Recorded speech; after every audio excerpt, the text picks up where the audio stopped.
Eso es. Verás, Luis, yo soy consciente de quién soy. Influencer de moda, un poco frívola, igual sí, pero más frívolo es pensar que soy una frívola porque soy influencer de moda. Hola, bienvenidos y bienvenidas a este episodio extra de la tesis de Bea. Yo soy Laura Galán, interpreto en la ficción a Eva, este personaje que acabáis de escuchar y que ayuda a la prota, Bea, en esa investigación por los parques arqueológicos de Castilla-La Mancha siguiendo las huellas del poeta Lucius Tagus. Hoy vamos a hacer algo un poco distinto. Después de acompañarnos en esta historia, queremos abrir una conversación sobre lo que hay detrás, sobre la ficción, sobre cómo se construye un relato como este y sobre ese equilibrio tan difícil de conseguir para hacer compatible la parte más técnica de la arqueología con una narración que enganche y entretenga. ¿Qué es eso? Alguien llega, Bea. Apago la linterna. Aquí no nos ven, ¿no?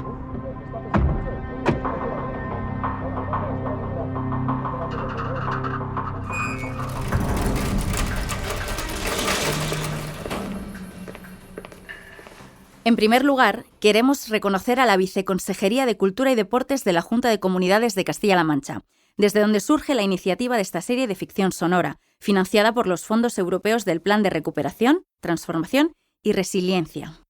Para hablar de todo esto, tengo aquí conmigo a dos de los arqueólogos que han asesorado en la serie.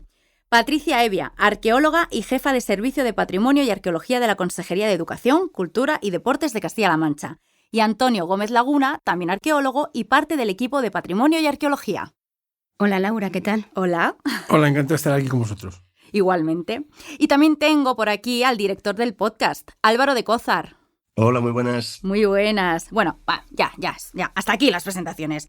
Ahora vamos a lo verdaderamente importante. Mi personaje. O sea, ¿cómo llegáis a un personaje así? El contraste perfecto con Bea, la protagonista. Eva es divertida, el comedic relief, autóctona de Castilla-La Mancha, por cierto, es que es redondo. Bueno, pues tú sabes que yo creo que lo hemos comentado en otra ocasión, ¿no? Que al principio ese personaje no iba a tener voz. Fatal. O sea, era un personaje que aparecía solamente en las conversaciones con Bea y nunca se la escuchaban. Entonces estaba presente siempre en los primeros guiones, pero el oyente nunca escuchaba su punto de vista, ¿no? Y luego nos pareció que sí que salía, que era mejor que saliera de la página. Y al final yo creo que se ha convertido en el personaje favorito de no solo de nuestro equipo, sino de mucha gente. Pues qué alegría me das. Me das mucha alegría. Yo creo que tú le diste una energía a ese personaje y una... Bueno, tu vis cómica funciona muy bien en la serie, ¿no? El payaseo siempre funciona, ¿no? Sí. Pues muchas gracias. Yo, también soy muy fan de mi personaje. Así que me alegro mucho que haya seguido, que haya tenido voz y que no me interesa nada saber cómo casi matas al personaje. O sea, muchísimas gracias por darle vida. Oye, ¿cómo surge este podcast de ficción? Bueno, eso si quieres lo puedo comentar. Claro, yo. Patricia. Este podcast surge en el contexto que tú has comentado antes, de los fondos Next Generation.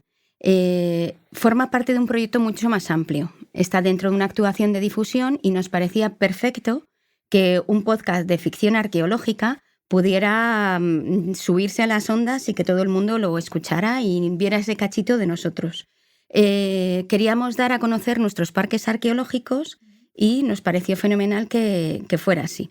En relación con este podcast, nos surgió la idea, sobre todo, a través de Castilla-La Mancha Media, que nos lo propuso, y de Traxa, trabajando con ellos codo a codo, hemos conseguido sacar junto a Summer Story esta historia. Pues qué maravilla, y nosotros que lo agradecemos. Oye, y Lucius Tagus, que me encanta ese nombre, por favor, ¿también está desde los primeros guiones? ¿A él se le iba a escuchar desde el principio? Porque, claro, también, sin hacer spoilers, sin hacer mucho spoiler. Se le escucha, sí. No, pues el personaje estaba desde el principio, y no solamente eso, sino que en un momento dado incluso el título podía utilizar su nombre. Lo que sí ocurrió en torno a Lucius Tagus es que nos dio mucho trabajo el nombre. ¿Ah? Porque... Bueno, al principio se llamaba Tagacus y eso luego lo comentamos con los arqueólogos y demás. Ellos te pueden contar seguramente mejor, pero bueno, ¿por qué no funcionaba ese nombre? ¿Por qué, demasiado? Antonio? ¿Qué pasaba? En Tagus estaba realmente la palabra clave, que era Tagus. Entonces Tagus y Tagakus nos parecía demasiado largo, demasiado complejo, incluso hasta sonaba un poco mal. Pero Tagus era el tajo, era marcar un marco geográfico, claro, y un marco de referencia que todo el mundo conocía.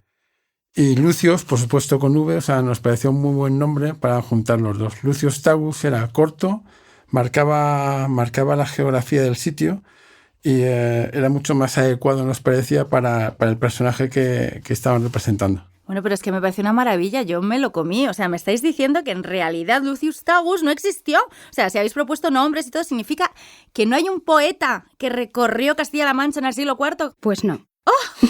Pero bueno, realmente no. Jugáis con nuestras emociones. Totalmente. De hecho, nosotros cuando nos pasaba Summer Story los primeros capítulos para corregir, ya en audio, se los poníamos a nuestros hijos de todas las edades, desde críos de 7 años hasta los de 18, para ver cómo funcionaba. Todos se creyeron que Lucius Tagus existía. Bueno, sí. Y yo con 40 también, ¿eh? Sí. Pero no existió. No lo podemos saber a ciencia cierta, eso es así, no hay ninguna evidencia, pero no ha existido. Es todo invención de Summer Story. Maravilloso. Totalmente nuestra, eso no lo hemos sacado de la manga. Bueno, pero eso, yo creo que la arqueología es un campo que permite se ha construido en torno a la arqueología casi un género de ficción, ¿no? Por sí mismo. Sí. O sea, una cosa es la arqueología y hay luego un género en la literatura, en la industria del cine, y ahora yo creo que también en los podcasts, que es este mundo arqueológico que permite humor, aventura, misterio, que viene un poco de las películas de Indiana Jones, probablemente, claro, que seguramente a los arqueólogos me dirán que han hecho mucho daño a la arqueología y que deberían haber muchos. No, pero ha habido sonrisillas y miraditas entre ellos. No, porque yo me imagino la cantidad de estudiantes que habrán, que habrán hecho arqueología con la intención de vivir algún día las aventuras, ¿no? Algunos conocemos. ¿Sí? Algunos conocéis. Uy, esto nos lo tenéis que contar luego. Pero bueno, luego en la arqueología es que es algo con lo que jugamos también en la ficción, ¿no? Es que ahora mismo puedes analizar y construir una historia con lo que se ha encontrado, pero igual en el futuro se descubre algo que cambia totalmente la historia, ¿no? Claro. Y no sé, igual se encuentra un resto que demuestre que efectivamente hubo un poeta dejando versos escritos en latín vulgar. O sea, bueno, podría ser. Espera, Álvaro, no empecemos con el latín vulgar, te lo pido por favor, porque ¿cómo es eso? ¿Qué complicaciones ha supuesto eso en la sala de grabación, eh? ¿Cómo ha sido eso? Sí. Bueno, yo sé que muchos actores habéis sufrido ahí leyendo textos en latín, pero bueno, en eso no intentábamos ser lo más rigurosos y seguramente algún actor ha dicho alguna cosa, no sé, ha dicho qui cuando tenía que decir qui o alguna de estas cosas que tampoco nos hemos puesto muy puntillosos, ¿no? Pero bueno, lo del latín ha sido un reto, o sea, al usar el latín vulgar como modo de expresión de Tagus, eso nos permite tener también algunos errores que no se cometerían en un latín más clásico, ¿no? Más culto y ser un poquito más rectos con la pronunciación. No le voy a pedir las notas del examen a los arqueólogos sobre el latín, pero es que bueno, también digo que Lucía Caraballo, que hace de Bea en la ficción, habrá tenido que sacarse un máster en latín, ¿eh? O sea, tremendo. Todos los que han pasado por la sala han tenido que hacer sus pinitos en latín. Yo he estado en las grabaciones y he dicho, joder, qué complicado esto. La que más frases ha tenido en latín son probablemente, bueno, Lucía, ¿no? Que hace de Bea, y Antonio, que hace de César Mainer. Claro. Oye, estos dos personajes, contadnos un poco más sobre ellos, además de que hablan latín, porque representan cada uno lo contrario del otro, ¿no? Él es el catedrático afianzado, ella está con su tesis, luego resulta que él es casi la mentira personificada y ella es la verdad. Contadnos, salseos. Álvaro. Pues esos contrastes existen en varios personajes, ¿no? No solo como dices en eso de la verdad y la mentira, ¿no? También está el de las explicaciones, digamos, más mágicas de lo que sucede, ¿no? Más representado en el personaje de Luis, ¿no? Y luego la parte más técnica o científica que vemos en Bea, ¿no? Pero bueno, volviendo a Bea y a Mainer y a esa definición un poco de lo que es la arqueología, que es un poco de eso que podemos explicar cómo era el mundo por los vestigios que encontramos, ¿no? Lo que hacemos es una lectura, lo que hacen los arqueólogos es una lectura de los vestigios que se han encontrado, ¿no? Y igual estamos equivocados, igual en unos años se encuentra algo que cambia totalmente nuestra idea de entender el pasado, ¿no? Y eso es algo a lo que tienen que estar abiertos los arqueólogos, por supuesto, ¿no? Y todos tenemos que estar abiertos a que nuestra interpretación del mundo sea distinta en función de las cosas que vamos descubriendo, ¿no? A ese fallo que ni siquiera es un fallo, porque es solo una pincelada más que nos ayuda a pintar una época en la que no vivimos, ¿no? Pero vamos, esto seguro que Patricia y Antonio te lo explican Claro, mejor. porque es que, como dice Álvaro, la arqueología nos ayuda a conocer las sociedades humanas del pasado a través de sus restos. Pero, ¿cómo trabaja un arqueólogo? ¿Es realmente como escuchamos en la tesis de Bea? Toma. A ver. Esto no se trata de excavar como si estuvieras en la playa jugando con la arena, ¿vale? Es algo más minucioso. Tú imagínate una tarta de varios pisos cortada por la mitad, en la que pudieras ver sus diferentes capas. Cada capa es una época, porque la siguiente que llega entierra la anterior, y así sucesivamente. Bueno, vamos a ver. Bea nos cuenta en la ficción sonora cómo está excavando y explicándolo como si fueran capas de un pastel de chocolate. Sí. La verdad, los arqueólogos siempre intentamos explicar como si pasáramos hojas de libro para que la gente lo entienda, pero lo del chocolate y lo del pastel nunca nos lo habíamos planteado. Pero mira qué bonito y qué precioso. Y sobre todo, como bien dicen, que entra un poco de hambre. Mucho. Apetece. Pero en realidad es eso. Nosotros utilizamos los estratos geológicos y los estratos de deposición, quitándolos por estratos naturales. Ajá. Pero el trabajo es mucho más lento, mucho más paciente el que tenemos que hacer, porque tenemos que documentar absolutamente todo. Ya. Cuando nosotros excavamos, destrozamos lo que estamos excavando. Guau. Ya no lo podemos volver a excavar. Ya. Con lo cual tenemos que ser muy conscientes de que tenemos que dejar todo bien documentado y bien hecho. Sí. Entonces, esa nocturnidad, esas excavaciones sobre la marcha, que pues, son ficción sonora, son una licencia poética. Bueno, claro, permítenos algo. Por supuesto. Y esa paciencia, ¿no? Es como un mantra ahí mientras excaváis. Sí. Qué difícil. Más que difícil, lo que ocurre es que lo que decía Patricia, según el yacimiento arqueológico hay una metodología de trabajo diferente. Ajá. En unos necesitamos una máquina excavadora para quitar 4 metros de relleno, Sí. y en otro no puedes quitar nada más que con un pincel y una pincita de madera porque no tienes más sedimento. Ajá. Entonces, lo que hacemos es adaptar la metodología de trabajo al yacimiento arqueológico con el que estás trabajando. Ya. Con cosas tan raras, puedes encontrarte una máquina excavadora quitando terreras porque tienes que quitar 4 metros de tierra para llegar al relleno arqueológico bueno. Entonces no es problema. Wow, o sea que cada excavación es un mundo. Sí. Diferente. Y sin saber a lo que nos vamos a enfrentar. Fascinante. Tal cual. Álvaro, ¿alguna excusita sobre las tartas de chocolate? ¿Y de qué es la tarta?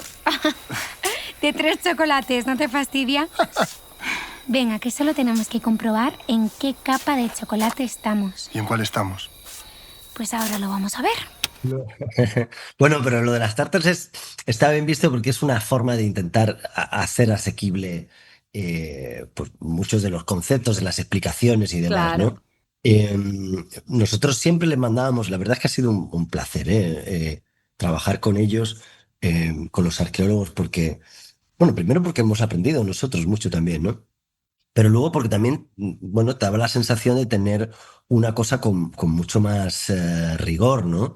De no meter la pata. O sea, hemos metido mucho la pata, pero digamos, ellos lo han visto, lo han revisado, y el producto final, pues es un producto en el que no hay demasiadas incorrecciones, Claro. ¿no? Yo creo que salvo alguna del latín vulgar que se nos haya escapado, lo demás está todo muy, muy ajustado, ¿no? Bueno, eso es lo bueno de trabajar mano a mano, codo con codo, ¿no? O sea, qué maravilla que también como guionistas o como director del podcast tú puedas tener a expertos que nos lleven a la ficción de manera o más fiable, ¿no? Es una herramienta preciosa. Como ha dicho Álvaro, lo que había que adaptar es un lenguaje técnico muy Ajá. especializado a un lenguaje que la gente entendiera perfectamente de qué estás hablando. No es una imagen, tienes que describirlo. Pues yo, para mí, lo más divertido de todo fueron los 4 días de viajes con los guionistas por los 7 parques y Noeda. Que tuvimos que comprimirlo todo en 4 días. O sea, fueron... Pues te puedes imaginar la distancia entre Toledo y el Torno a Minateda, que está a 70 kilómetros de Murcia y 300 kilómetros. Entonces, y de ahí teníamos que ir a otro sitio. Entonces, el viaje ese fue realmente el viaje que hacen Bea ¿Sí? en el podcast, pero en plan técnico con los dos chicos. Y lo divertido era cómo se iba cambiando su concepto de arqueología desde la primera pregunta hasta la última. Qué bueno. Cómo fueron modificando todo su contenido para llegar a entender realmente lo que estabas haciendo. Luego, además, tuvimos la suerte de que en cada parque arqueológico vieron las gafas, pues se pusieron las gafas de realidad virtual, tuvieron una visita VIP con los guías, entramos a los almacenes para que vean realmente cómo funciona una excavación arqueológica. O sea, les enseñamos todo lo que había que en cada parque, para que fueran conscientes de cuál era la diferencia entre una villa romana en Noeda o Recópolis, la ciudad visigoda en Guadalajara. Que ellos entendieran perfectamente lo que era, con todas las preguntas del mundo, para poder responder a lo que estaba diciendo, adaptar un conocimiento que a Patricia mí es lo normal todos los días a gente que nunca ha visto un parque arqueológico ni sabe lo que es por ejemplo, una cata arqueológica. Ellos decían al principio un cuadro. Un cuadro, sí.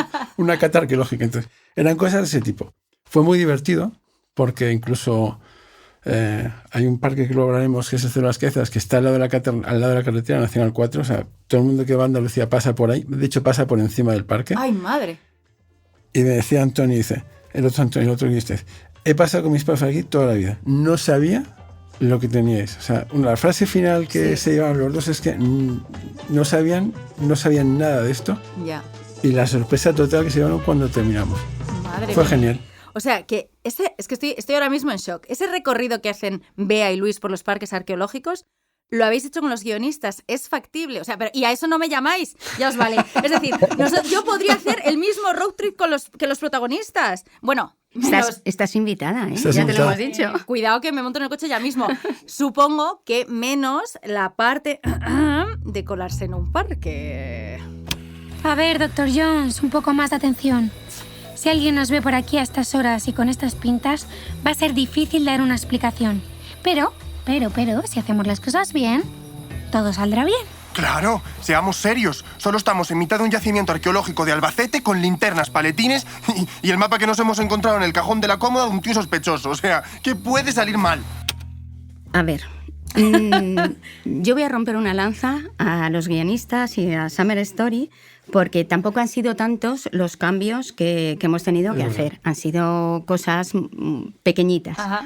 Hasta que llegó el capítulo 5. Ay, el 5. Ahí nosotros, cuando lo leímos, nos asustamos un poquitín. Porque eso de entrar por la noche en un parque arqueológico No es a lo excavar... normal, ¿no? Con un paletín. No, es que no sea lo normal, es que llega el Seprona y te cruje. No lo hagáis, un llamamiento a nuestros oyentes, no lo hagáis. No, y de hecho ahí se ve un poco la mano de la gente del servicio, de los arqueólogos del servicio, diciendo, no, yo estoy autorizada por cultura para hacer excavaciones, no estamos haciendo nada ilegal.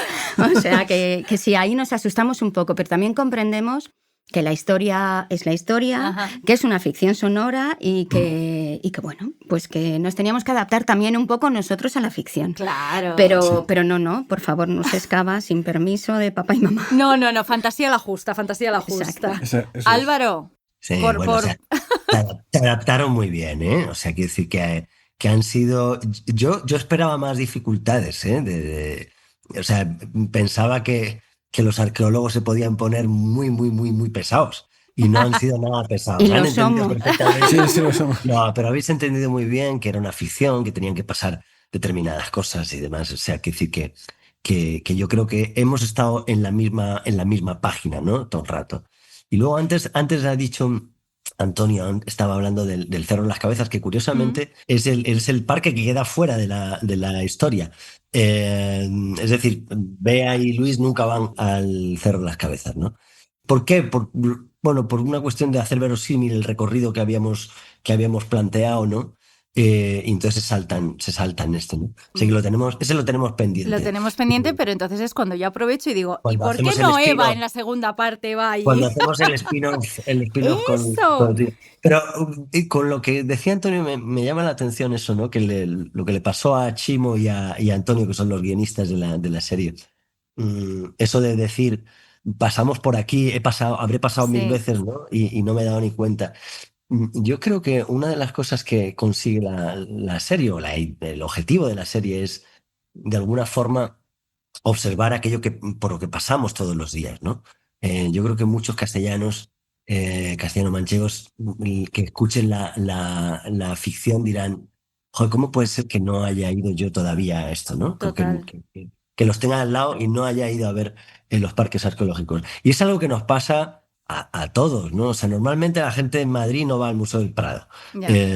porque siempre hay un día mejor para ir, o siempre hay un plan que hacer, y bueno, ya iré, ¿no? Sí. Y es curioso que no, bueno, que no prestamos mucha atención a la grandísima historia, ¿no? que tenemos, ¿no? Y ponerla en valor me parece que es importante, y que es la tesis de Bea, eso era una de las cosas que quería hacer también. Sí, sí, absolutamente. Yo, mira, como castellano-manchega, me ha sorprendido lo poco que he explorado mi tierra. Y gracias a esta ficción he conocido muchos rincones extraordinarios de los que habla, muchos rincones que visitar y estudiar. Yo me declaro, o sea, confieso, voy a tener que ser turista en mi tierra. Y entiendo que haya un movimiento turístico muy importante alrededor de estas joyas que yo, que soy una señora de Guadalajara, no conocía. O sea, que debemos también potenciar y sentirnos muy orgullosos de lo que tenemos, ¿no? Pero precisamente, hablando del Cerro de las Cabezas, ahora cuando bajas por la Nacional 4 hay varios carteles de gran tamaño que te anuncian la existencia del parque. Una cosa que ha costado mucho, porque poner carteles al lado de la carretera no es fácil, aunque parece sencillo. Uh-huh. Y ahora la gente, o sea, puede pararse y disfrutar del cerro, que además, como decía Álvaro, es uno de los pocos que no pudo entrar en la ficción, ¿no? Es previo a no es romano. O sea, Ajá. el Cerro de las Cabezas se abandona en el siglo II a.C., precisamente gracias a un personajillo que todos conocemos, que es Aníbal, que es el que arrasa todo el centro de la península, toda la Bretaña, y uno de los poblados que sufre su ataque, o vamos, a partir del cual se abandona, es el Cerro de las Cabezas, que para mí es uno de los mejores parques, o sea, porque es una ciudad ibérica. El mejor yacimiento ibérico que hay en Castilla-La Mancha. Wow. Es una ópida con murallas, acrópolis, el centro de interpretación es espectacular. Es un oasis en mitad de la Mancha, porque está lleno de árboles, lleno de sombras. Entonces, hay una zona muy tranquila para que los críos puedan descansar, visitarlo. Las gafas de realidad virtual son maravillosas. Se está metiendo un montón de dinero para generar que además sea más acogedor. Incluso tiene un hotel y una cafetería que va a estar abierto dentro de poco. Entonces, tiene todo. Es uno de los parques al lado de Valdepeñas, donde hay buen vino y buena comida. Entonces, o sea, que eso es importante decirlo. Bueno, empiezas a abrir un melón importante. Sí. Bueno, en realidad todos nuestros parques tienen algo. El Cerro de las Cabezas lo ha contado, pero tenemos una historia desde el mundo ibérico hasta la época bajo medieval, importantísima, y que estamos deseando contar y que contamos todos los días. Tenemos, por ejemplo, los yacimientos ibéricos, no solo del Cerro de las Cabezas, sino también todo el periodo ibérico en Alarcos, que tiene una necrópolis estupenda con unos materiales griegos impresionantes que podemos ver en el museo, también de Ciudad Real. ¿Sí? Pero desde luego también tenemos un mundo romano, que es el que se ha visto sobre todo en esta ficción sonora, con esa gran ciudad de Segóbriga, que lleva todo el lápiz specularis, el yeso para las ventanas, Es verdad. que tiene el teatro, que tiene anfiteatro, que tiene circo, y que podemos recorrer perfectamente y meternos en toda la ciudad. También las villas con sus mosaicos, los de Carranque, los de Noeda. Sí. Y desde luego la historia medieval de esta comunidad, que se puede ejemplificar en Alarcos con esa gran batalla que tuvimos, que está perfectamente explicada en el propio parque. Claro. Con lo cual es un recorrido por casi toda la historia de Castilla-La Mancha que todo el mundo puede venir a ver. Y luego lo ves, comes bien, bebes bien, o sea, por supuesto. Es que todo es un planazo, ¿no, Álvaro? En la visita de... Perdón, sí, dinos. En la visita de Noeda están haciendo todavía la excavación arqueológica, estaba funcionando, y entramos con los arqueólogos a ver el yacimiento arqueológico para contarles cómo se excavaba. Lo de las tartas de chocolate. Lo de las tartas de chocolate in situ, en directo. Claro, se quedaron alucinados. Entonces, hay mucho dulce en la serie, ¿eh? Sí. Los Miguelitos de la Roda. Pero ¿cómo no nombrar a los Miguelitos de la Roda? Miel de la Arcadia. Por supuesto. ¿Sabes qué hacíamos ya al final? Que yo le decía a Chimo y a Antonio, le decía, venga, pongamos aquí algo que... Este personaje Luis es un dragón, está todo el día. Y decíamos, no, pero ¿qué? Entonces le metíamos, pon una napolitana que ya luego vendrán los psicólogos y lo corregirán. Y entonces nos ponían, Efectivamente. decían, hombre, una napolitana, entonces lo corregían y decían, tráigame también 2 Miguelitos de la Roda. Hombre, mucho mejor. Sí. De los Y de así toda la hemos vida. visto- De toda la vida. Sí, sí, sí. Yo Un que soy de buen clásico. comer me lo he pasado bien en esa parte también gastronómica. Yo voy a tomar un café americano, una tostada con manteca de cerdo, 2 huevos y, por favor, tráigame también 2 Miguelitos de la Roda, de los de crema de toda la vida. Pero tú, así ligerito, ¿no? ¿Te estás preparando para una guerra o qué? Nunca se sabe cuándo va a empezar. ¿Cómo no? Claro que sí. A ver, son muchos meses, son muchos años dando vuelta por Castilla-La Mancha para saber dónde comer, dónde beber, dónde comprar. O sea, dónde comprar queso, dónde comprar vino, dónde comprar las cosas. ¿Dónde? Y se lo pasamos, y se Si lo voy pasamos al a Cerro de Chema. las Cabezas, el Cerro de las Cabezas que ya se me ha quedado ahí como un sitio a visitar, por supuesto. ¿Qué es lo que hay que comer ahí si vamos para allá?